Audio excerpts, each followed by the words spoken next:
ഉറക്കത്തില് കുട്ടി മൂത്രമൊഴിച്ചാല് ചീത്ത പറഞ്ഞാൽ അതിനൊരു പരിഹാരമാകുമോ? യഥാർത്ഥത്തിൽ എന്താണ് പ്രശ്നം? കുട്ടികൾ അറിയാതെയാണ് ഉറക്കത്തിൽ മൂത്രമൊഴിക്കുന്നത്.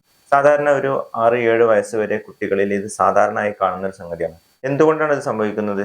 വളരെ ഡീപ്പായിട്ടുള്ള ഉറക്കത്തിൽ കുട്ടികൾക്ക് മൂത്രമൊഴിക്കുന്നത് കൺട്രോൾ ചെയ്യുന്നതിനുള്ള സിഗ്നൽ നഷ്ടപ്പെടുന്നത് ഒരു കാരണമാണ്. വളർന്നു വരുന്ന കുട്ടികളിൽ ബ്ലാഡർ പൂർണ്ണ വളർച്ച എത്താത്തത് പലപ്പോഴും ഇതിനൊരു കാരണമാണ്. കുടുംബ പശ്ചാത്തലം, മാതാപിതാക്കൾക്ക് ഇങ്ങനെ ഒരു ശീലം മുന്നേ ഉണ്ടായിട്ടുണ്ടെങ്കിൽ ആ കുട്ടികൾക്ക് ഇത്തരത്തിലുള്ള ശീലങ്ങൾ കാണിക്കാറുണ്ട്. വളരെ പ്രധാനപ്പെട്ട ഒരു സംഗതി എന്ന് പറയുന്നത് ഈ കുട്ടി മാനസികമായി അനുഭവിക്കുന്ന പലതരത്തിലുള്ള പ്രയാസങ്ങൾ, ഭയങ്ങൾ, ടെൻഷൻസ് ഒക്കെയാണ്. സ്കൂളിൽ നിന്ന്, മാതാപിതാക്കളിൽ നിന്ന്, മാറിയ സാഹചര്യങ്ങളിൽ നിന്നൊക്കെയുള്ള പ്രശ്നങ്ങളും ഒരളവോളം ഇത്തരത്തിൽ രാത്രി അറിയാതെ മൂത്രമൊഴിക്കുന്ന ഒരു അവസ്ഥയിലേക്ക് എത്തിക്കുന്നുണ്ട്.